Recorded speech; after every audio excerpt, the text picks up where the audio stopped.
오늘 특별한 자리를 마련했습니다. 네. 아이고 음악까지 축하 음악까지 이렇게.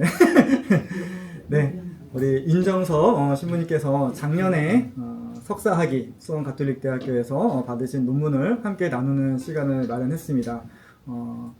신부님께서 열심히 대학원 때 공부하신 바 훌륭한 논문으로서 네, 학위를 받았다고 이야기를 들었기에 네, 우리 신부님들, 본부 신부님들의 어떤 그 지적인 자극을 좀 우리가 좀 받기 위해서 인정서 신부님께서 공부하신 바를 좀 나눠주시면 좋겠다는 뜻에서 이런 자리를 마련했습니다. 그래서 내용도 저희 선교사들이 꼭 알아야 될 중요한 내용이라고 생각이 들어서 좀 특별히 부탁을 드렸고 이렇게 hin쾌히 길거리 와주셔서 너무 감사드립니다. 바쁜 일정에도 불구하고. 네, 그러면은 오늘은 인정서 신부님과 함께 신부님 열심히 쓰신 논문 이야기를 좀 들어보도록 하고요. 간단하게 이야기 듣고 뭐 혹시 질문사항 있으시면은 이렇게 토론하는 시간 갖도록 하겠습니다. 그리고 뒤에 간식도 있으니까 편안한 마음으로 우리 논문을 즐기도록 하겠습니다. 네. 윤 신부님께서 좋은 논문 쓰셨으니까 축하하는 자리이기도 하고 우리가 그 기쁨을 함께 누리는 자리이기 하니까 부담 없이 편안하게 이야기해 주시면 되겠습니다. 네. 그러면 신부님의 논문 발표를 듣도록 하겠습니다. 박수로 환영하겠습니다. 성모성 바치고 시작하겠습니다. 네. 성부와 성자와 성령의 이름으로. 아멘.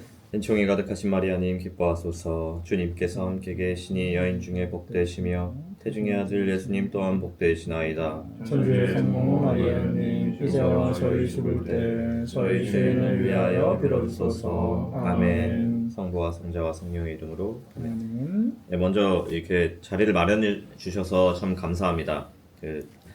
굉장히 미진한 별거 아닌 성과인데 축하해 주신 부분도 되게 감사드리고요. 관심 갖고 제가 그래도 많이 부족하기는 하지만 그래도 많은 시간을 들여서 쓴 논문인 만큼 누군가가 이걸 한 번이라도 봐주시면은 참 감사하다는 생각을 가지고 있습니다. 그리고 동시에 이게 교회사 논문이기는 하지만 선교학적인 내용들도 굉장히 많이 포함을 하고 있어서 그 부분에 대해서 이제 제가 뭐 많은 학업적인 성과를 이뤄낸 거는 아니지만 그럼에도 이제 한 번쯤 보시면서 새로운 의문이나 선교학적인 관심이 생긴다면은 그걸로 만족할 것 같습니다. 먼저 앉아서 하겠습니다. 먼저 이 논문 주제를 선정을 하는 데 있어서 그 과정을 좀 말씀을 드리겠습니다. 제목은 보시다시피 20세기 초 동양 의례 논쟁에 대한 고찰입니다. 동양 의례 논쟁 종결에 대한 고찰입니다.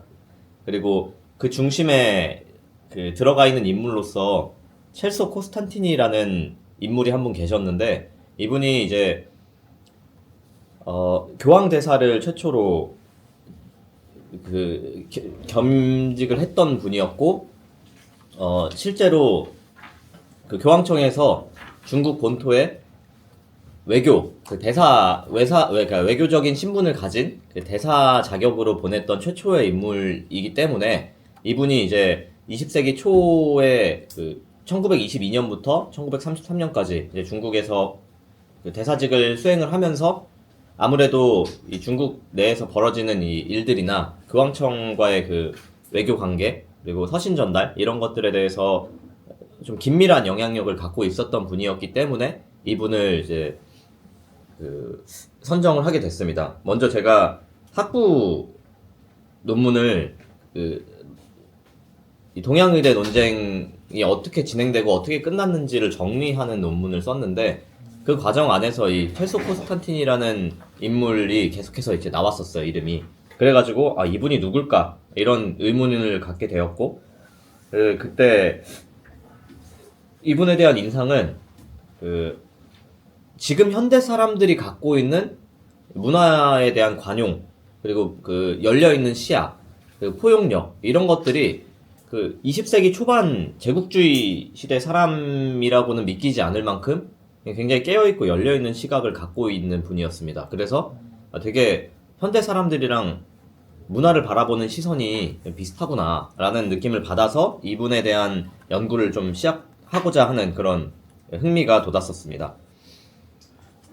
특히 이분이 그 외교관이라고 하면은 요즘 이제 그 대사라고 하면은 행정가나 이제 외교관으로서 모습이 많이 떠오르기 마련인데 이분은 이제 새로운 선교적 분위기의 선봉주자라는 느낌을 받았던 인물이었었습니다. 근대 이후에 교황청은 점차로 국가주의적, 식민주의적인 선교에서 벗어나서 지역 문화에 대한 존중, 그리고 문화와 종교의 구분에 기초한 새로운 선교 정책을 수립하기 시작했습니다.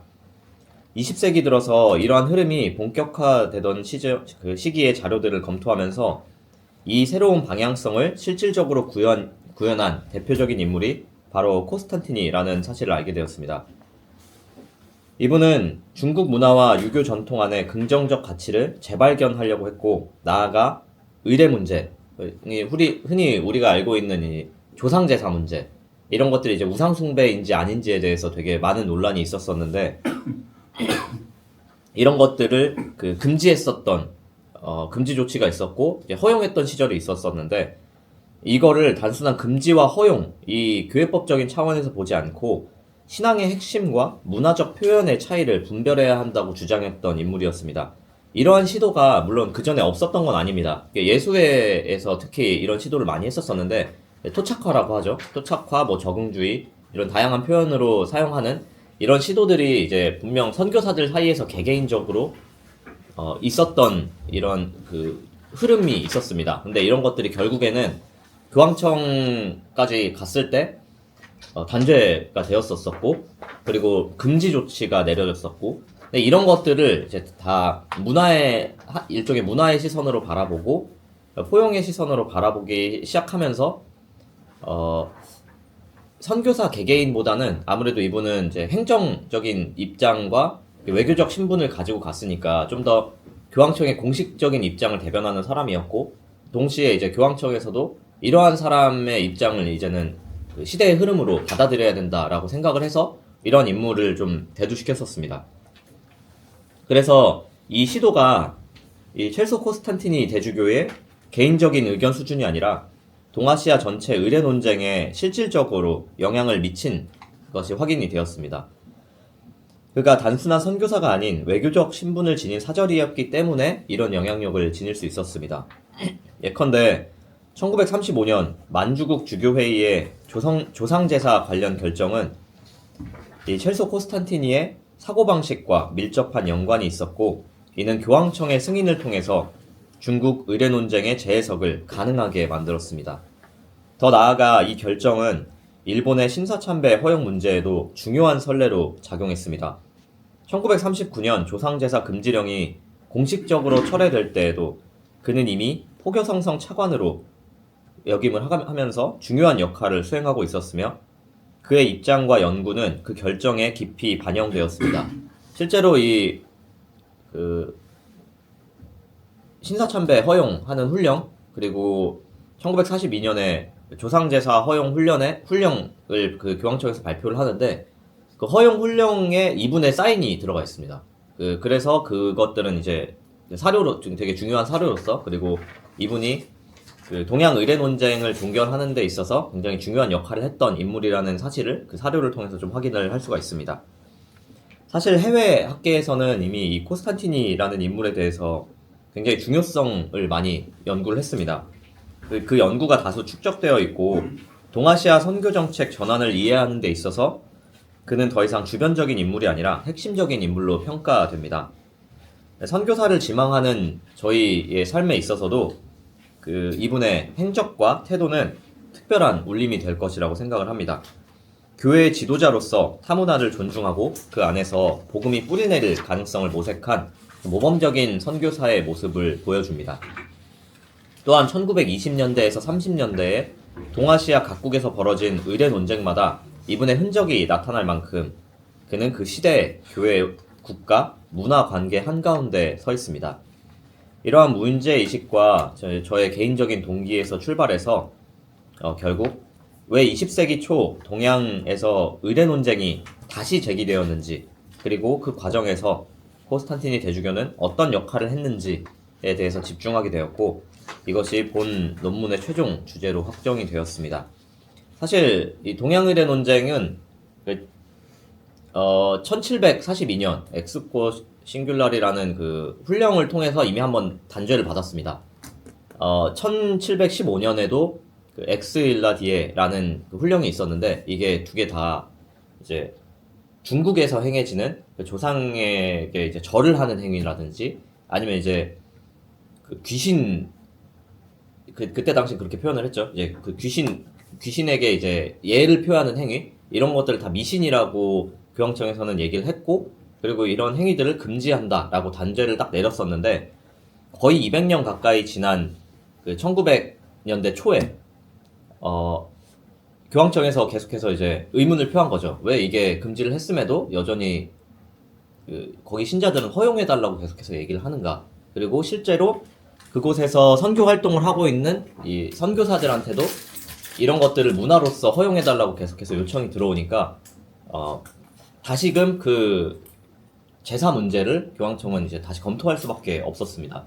이런 것들이 금지 처분을 받았음에도 불구하고 여전히 없어지지 않고 그리고 다시 논쟁의 대상이 되었다는 그런 것들이 20세기 초에 조상 제사 논쟁이 다시 그 화두에 오르게 되는 계기가 되었습니다. 일단 본 논문이 제기하는 핵심 문제는 다음과 같습니다. 20세기 초 동아시아에서 재현된 의례 논쟁은 단순히 신학적 금지나 허용의 문제가 아니라 가톨릭 교회가 근대 국가와 토착 문화를 어떻게 조정하며 복음의 보편성을 재정립했는가를 드러내는 역사적인 과정이었다. 이 문제의식은 세 단계로 전개됩니다.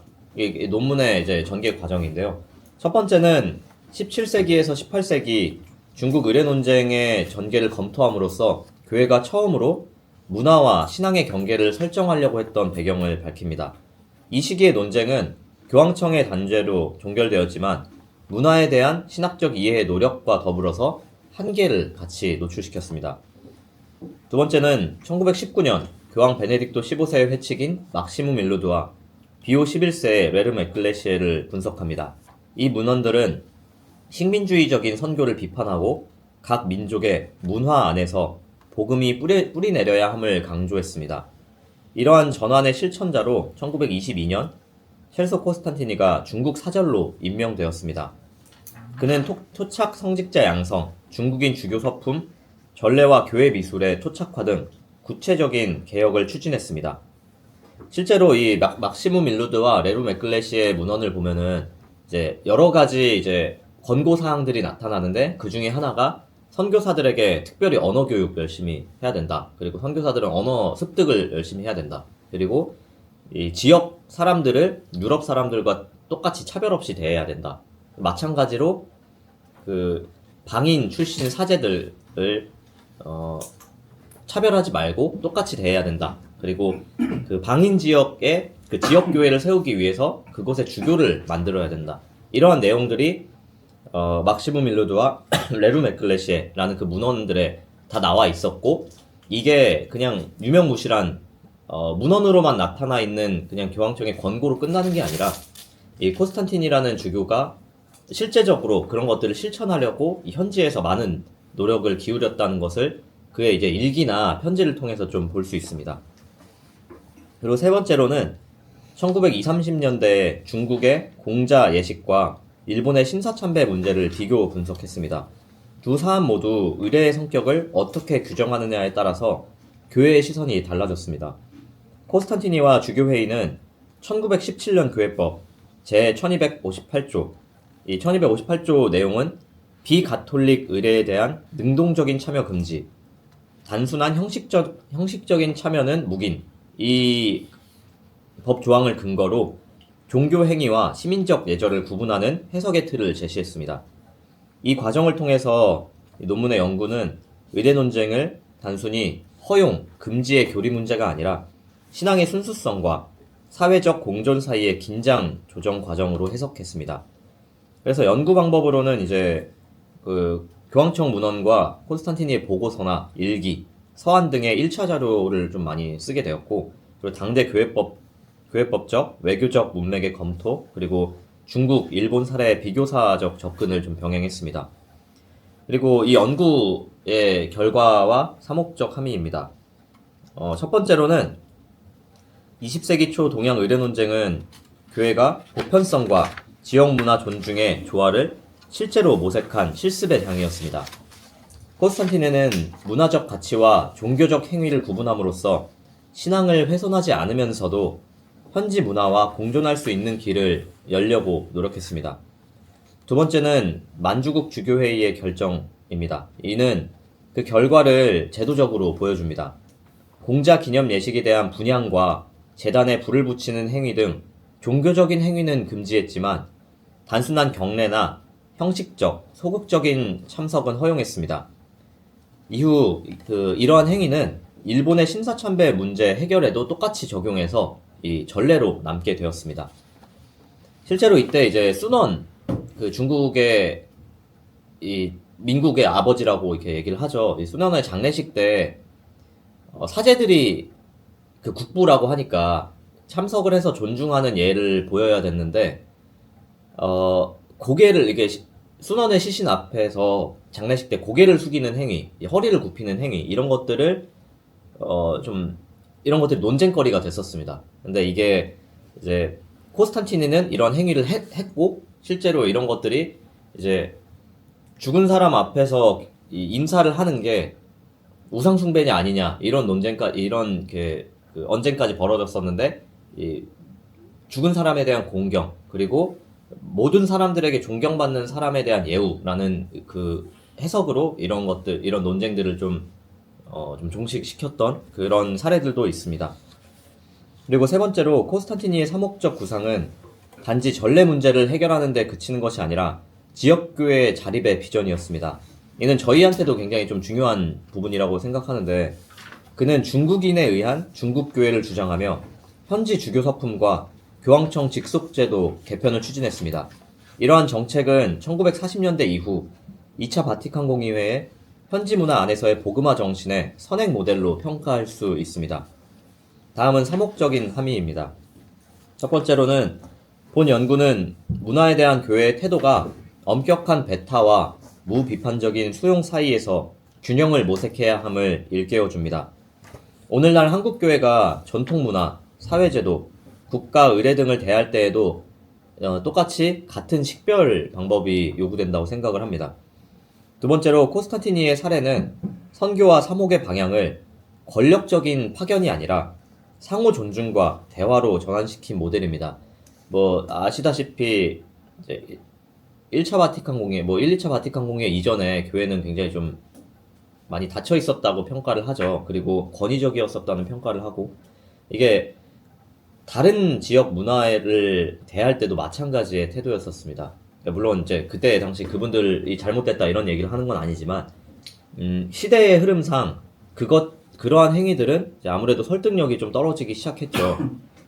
예를 들어 이제 유럽의 문화이고 가톨릭 교회 안에서만 있었던 문화인데 이런 것들을 이제 타 지역에 가서도 우리의 것을 받아들이지 않으면은 이제 단죄하겠다라든지 아니면 이제 그 지역 문화에서 갖고 있었던 그 문화적 행위들을 미개하다고 여긴다든지 하는 그런 실수들도 좀 분명히 존재했다고 생각을 합니다.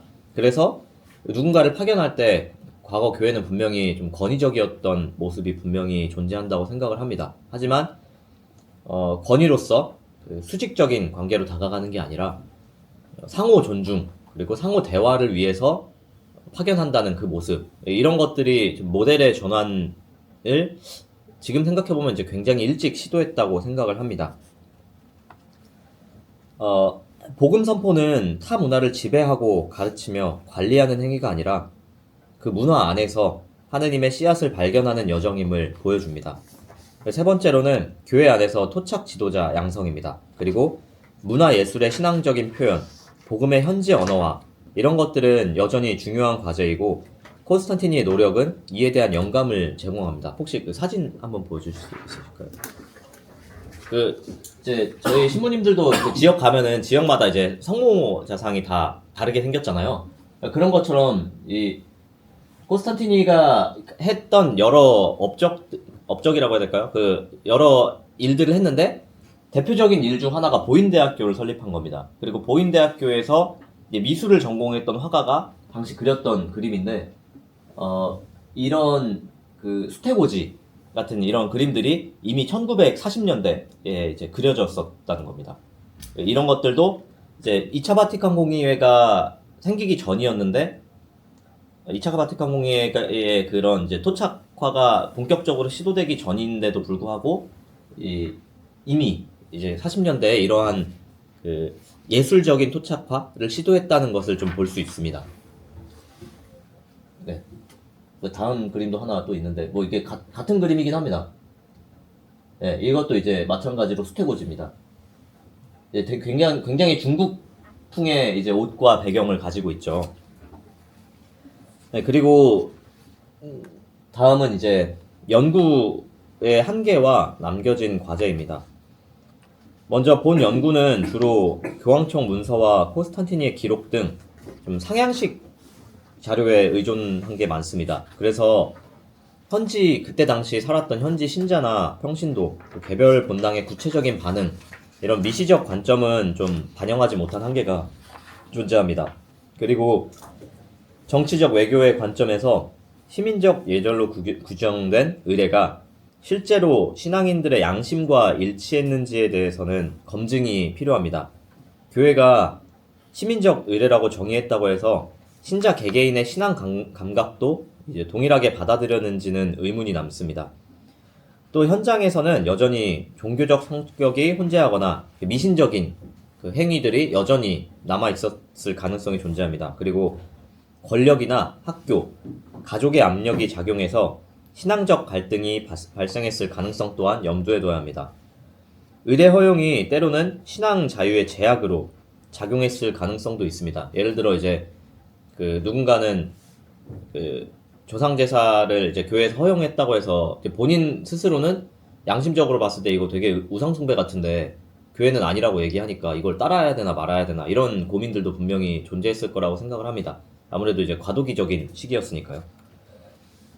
그리고 마지막으로는 향후 연구를 이제 뭐 할지는 모르겠지만 이제 중국, 일본뿐만 아니라 조선에서의 신사참배 논쟁과 연속성을 비교해서 동아시아 가톨릭의 공통된 구조를 밝힐 필요가 있습니다. 또한 콘스탄티니의 토착화 구상이 2차 바티칸 공의회의 선교 교령에 어떤 사상적 기여를 했는지 신학적인 분석을 할 필요가 있어 보입니다. 네, 마무리하겠습니다. 20세기 초 동양 의례 논쟁은 교회가 근대적 다원 세계 속에서 자신을 새롭게 성찰한 사건이었습니다. 첼소 콘스탄티니 대주교는 그 한가운데에서 복음의 보편성과 문화의 다양성이 만나는 접점을 모색한 인물이었습니다. 그의 시도는 단순한 정책 변화를 넘어서 모든 민족과 문화 안에서 하느님 나라가 자라나는 방식에 대한 신학적인 통찰을 남겼습니다.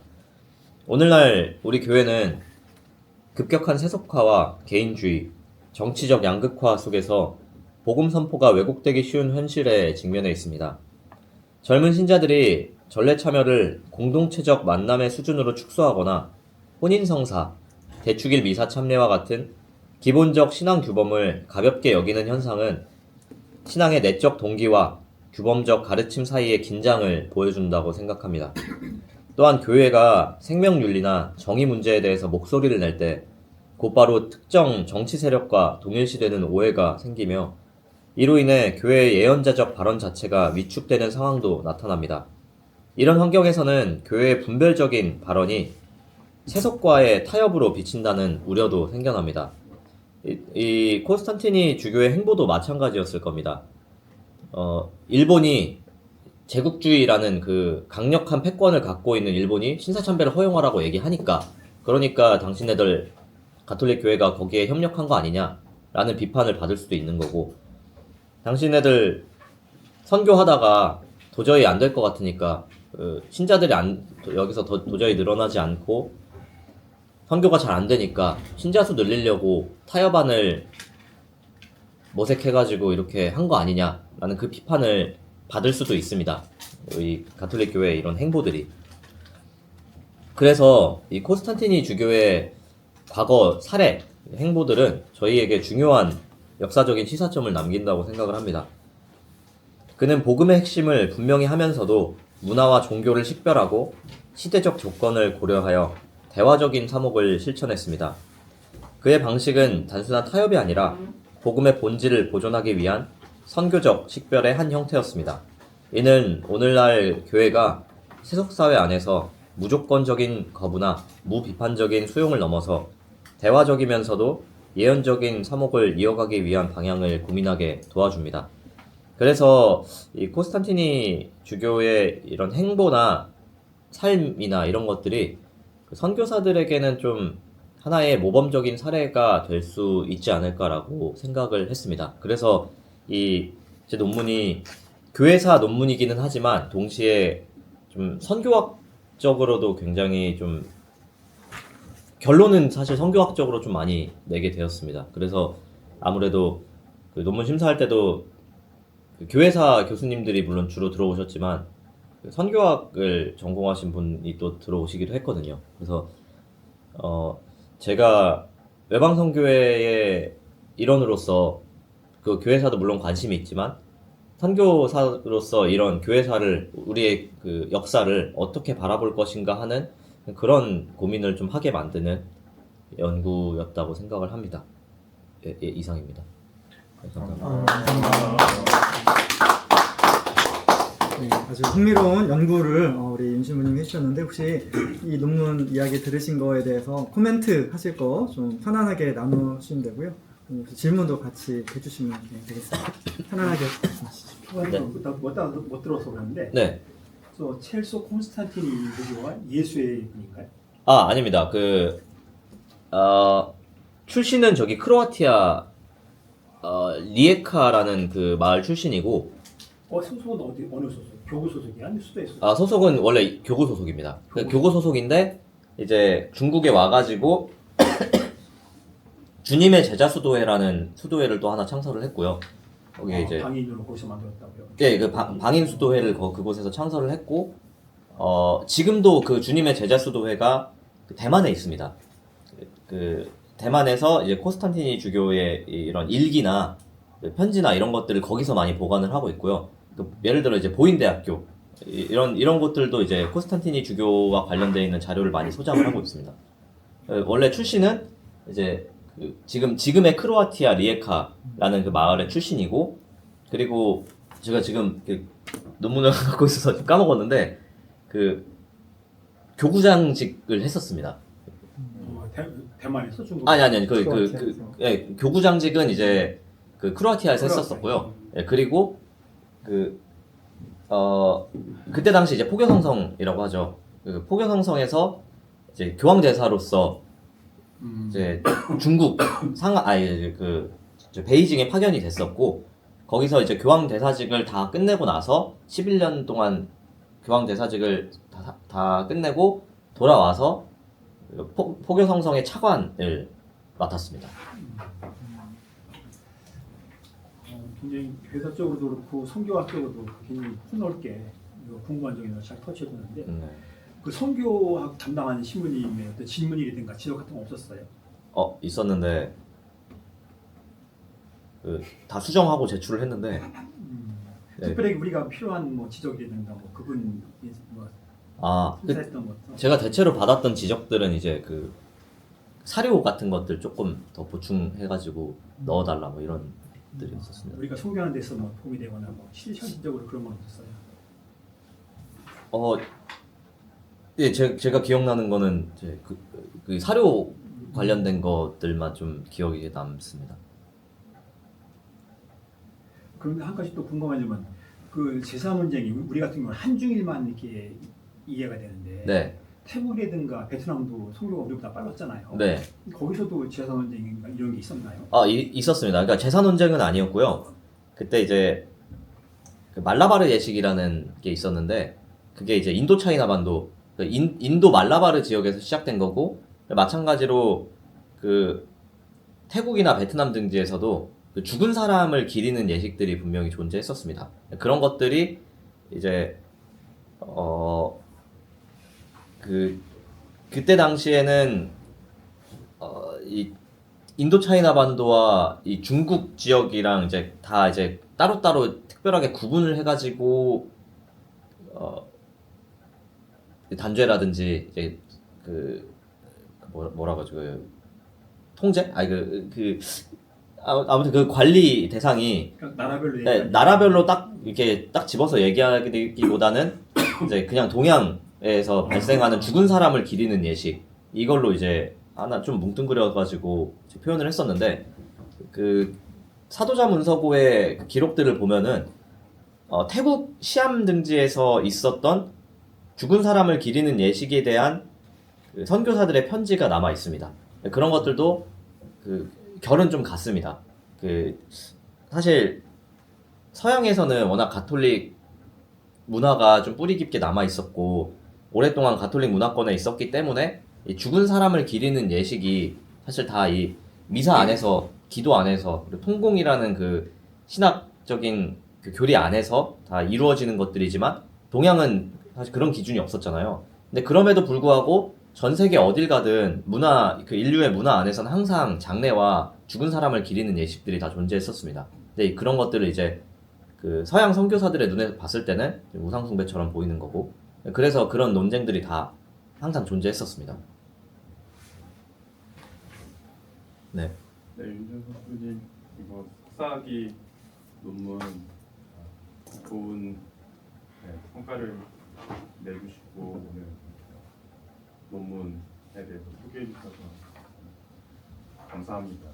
네, 앞으로 또 태국에 가셔가지고 또 유학을 하게 되실 텐데, 이제 이 논문 주제 자체가 이제 첼소 콘스탄티니 대주교를 중심으로 쓰신 거잖아요. 네.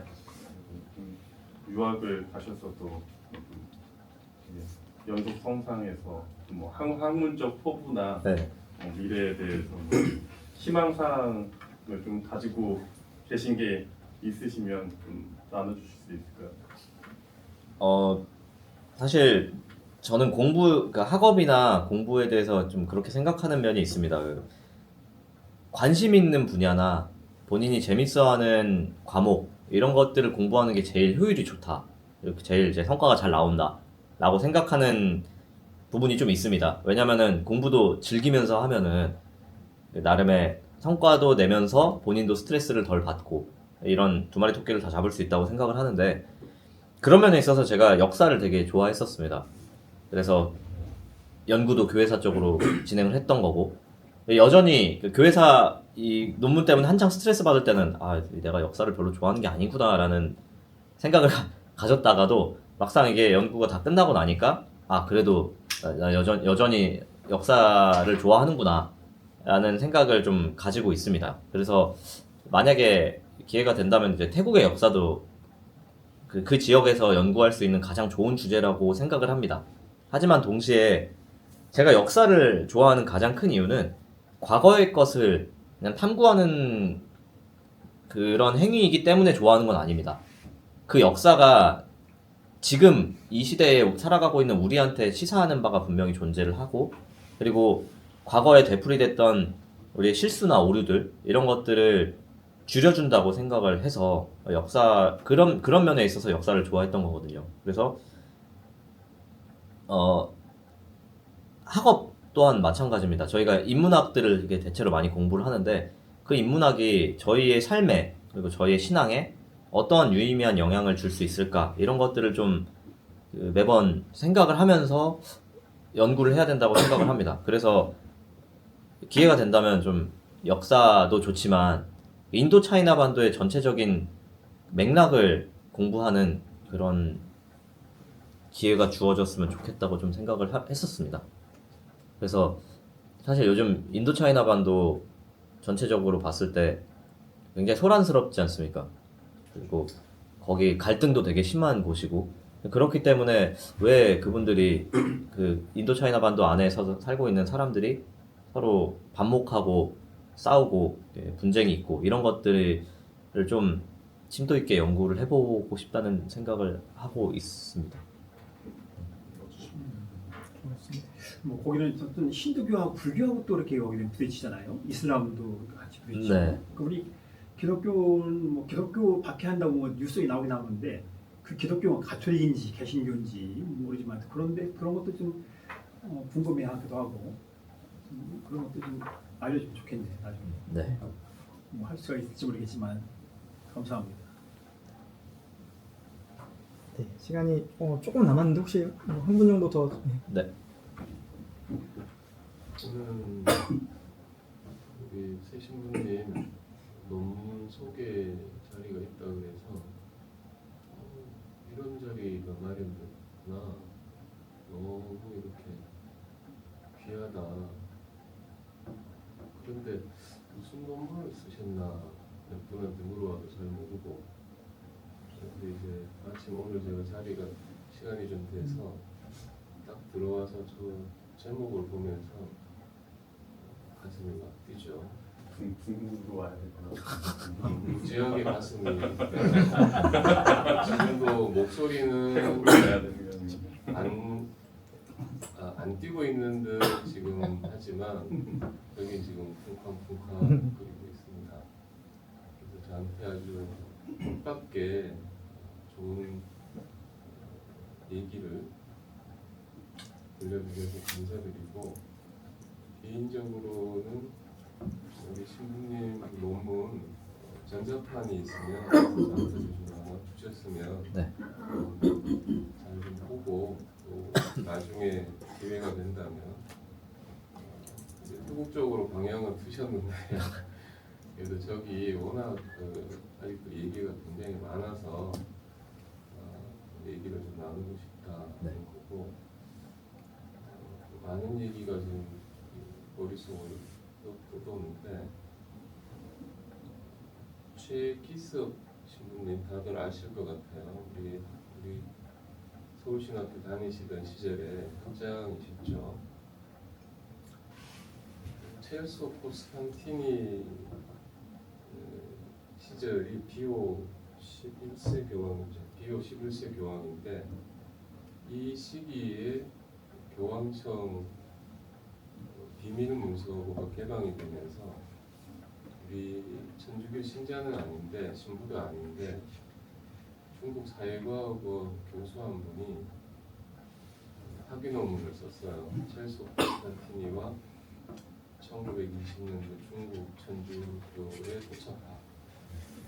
그래서 중국어로 된 책이 290페이지인데 우리 한국어로 번역을 하면 400페이지 이상 넘어갈 것 같아요. 근데 최 신부님께 제가 그 책을 소개를 조금 드렸더니 소개를 하면서 이 책이 우리말로 번역이 되면 참 중국교회 이해하는데 중요한 책일 것 같습니다. 했더니 성신부가 번역을 좀 하면 어떠냐 그래서 제가 목학 고심하고 있습니다. 형편이 좀 되고 만약에 아무도 거기에 애를 쓰지 않는다면 결국 남이 안 하는 거 해내야 되는 게 선교사들이니까 해야 되지 않을까 고민 중인데 하여튼 굉장히 중국 교회 현대 중국 교회가 근대 중국 교회, 현대 중국 교회, 공산당 때문에 이렇게 고통받는 중국 교회 이전의 어떤 중국 교회의 모습 위에 로마와 베이징 사이 관계에서 굉장히 중요한 인물을 잘 선택하셨다 해서 너무 반갑고 너무 던지지 마시고 조금씩 그래도 관심 갖고 잘 보시고 그러면 참 좋을 것 같고 우리 새 신부님 얘기 중에 우리 저기 로마에서 교회법 박사를 받은 내가 왜 이러지? 우리 신부님 이름이 기억이 안 나고 유가별 신부님이 쓴 논문을 제가 지금 받아보지 못했는데 한국에 와서 신사참배하고 중국 의례 논쟁 종결 관련으로 이렇게 얘기한 게 있어서 제가 상세하게 보고 서로 얘기도 많이 나눈 적이 있어요. 그런 부분에서 제가 이 신문 보면서 전체적인 걸 못 받고 요약해서 정리하는 걸 발표하셨기 때문에 이 시간의 순서에 따라 정리하는 게 역사학의 기본인데 네. 그 부분에서 조금 시간 순서가 조금 어긋나는 게 발언 중에 좀 있었는데 아마 그거는 얘기를 하다 보니 그렇게 된 거라고 보고